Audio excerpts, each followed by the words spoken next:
Let's go back to Karen Bass and Gavin Newsom. And this is fascinating. Speaking of Donald Trump, President Trump has called on Gavin Newsom to resign. He posted on Truth Social, "One of the best and most beautiful parts of the United States of America is burning down to the ground. Its ashes, and Gavin Newsom should resign. This is all his fault." Now, as I watched Obama and Trump cordially interact with each other this morning, what kind of relationship is the 47th president going to have with the governor of California? What's that going to look like? What's going to happen there?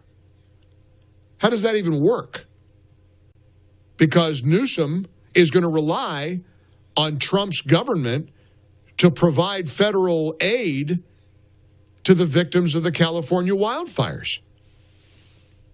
Hard to know how that's even going to play out.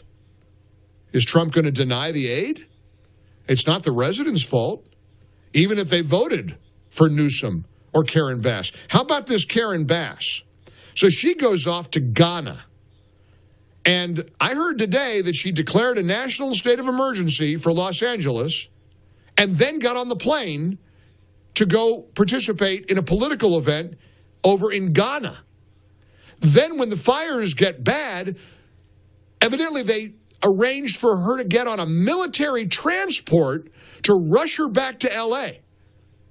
What did that cost the taxpayer? And incidentally, fun fact, Karen Bass was one of those piling on with Ted Cruz when Senator Cruz took his family to Cancun when they had an ice storm in Texas. She found, they've located a tweet where she was blasting Cruz for leaving and saying we should fire all of them for failed leadership. You can't make this up. This is really, here's what Karen Bass tweeted on February 19, 2021. These are her words, at Karen Bass LA. And I quote, "Ted Cruz fleeing Texas in the middle of a deadly crisis," the ice storm in Texas, "is part of a larger pattern of the GOP abandoning folks in crisis. We need to build a movement to kick them all out." Oh, really? Well, Mayor Bass, how was Ghana? Did you have a nice trip? Listen to how she stood in silence. She's in a little anteroom, and the door is locked. So she's trapped with a reporter from Sky News. And I've never seen anything like this. The Sky News reporter just tore into her while she stood there stone-faced. She didn't say a word. Check this out. Do you owe citizens an apology for being absent while their homes were burning? Do you regret cutting the fire department budget by millions of dollars, Madam Mayor? Have you nothing to say today? Have you absolutely nothing to say to the citizens today?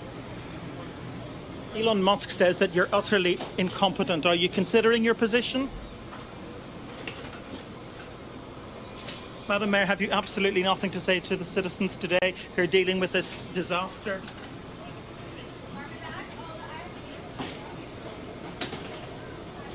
No apology for them? Do you think you should have been visiting Ghana while this was unfolding back home? What? Oh my gosh! And you know what? The reason she's stuck, she's on the jet bridge, and of course they're going to whisk her away at LAX, and the door's locked, and she can't get out. So I don't know, is she pretending to be deaf? I can't hear you. Excuse me. She's just standing there. She doesn't say anything. What's she going to say? You're bagging on Ted Cruz years ago for going to Cancun with his family in an ice storm and saying that we should fire people like Ted Cruz for that because the Republicans abandoned their constituency? Well, what did you do? Now, I also don't want to project that she's the smartest or sharpest knife in the drawer. This was a moment. She's reading remarks about what residents of Los Angeles should do.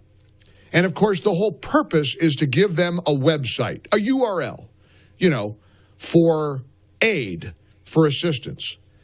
Evidently, her aides forgot to plug in the actual website, so they left it blank on her piece of paper. She read the actual substitution let me just play this for you. This is astounding. This is the mayor of one of America's biggest, most populous, most important cities in America, Los Angeles, California. Make no mistake, Los Angeles will rebuild stronger than ever. Right now, if you need help, emergency information, resources, and shelter is available. All of this can be found at URL. All of this can be found at URL. I mean, I'm glad they didn't put on the script website to come or keep blank until we know the name of the website. She'd have read that. You remember I told you how disillusioned I am when I find out that famous, important people are big dummies? That woman stood there at a podium and said, if you need help, just go to URL. Reminded me of the Ron Burgundy scene. Remember this famous scene from the movie Anchorman when the guy was so stupid and so vapid and such an imbecile, he'd read whatever was on the teleprompter in front of him. Remember this? Well, that's going to do it for all of us here at Channel 4 News. You stay classy, San Diego. I'm Ron Burgundy. Who typed a question mark on the teleprompter? For the last time, anything you put on that prompter, Burgundy will read. Well, for the last time, anything you put on a piece of paper in front of Bass, she's going to read. My gosh. How you feeling now, Los Angeles voters? Glad you and incidentally, forget what a dummy she is. How about her ties to, the Communist Party? You know that she called a top member of the Communist Party a friend and a mentor in a eulogy? She apparently went off to Cuba over and over and over again. She's a radical extremist and a big dummy to boot. That's a leader for you, huh? 800-655-MIKE. Welcome in. We got a lot to cover today. 800-655-6453. Call or text. Give me your reaction to all of it. Particularly, I'm not kidding you. I saw a video clip right now. The water situation is so dire that there's a member of the Los Angeles Fire Department using a woman's handbag to try to scoop up water and throw it over into the fire to try to save a house. Now, the Los Angeles Fire Department, a couple of years ago, donated a lot of their surplus to Ukraine. How about this week, in the middle of all of this in the United States, Biden is directing $500 million more to Ukraine. Look, we got 10 days to go. 10 days. The golden era is coming. 800-655-MIKE. Join us.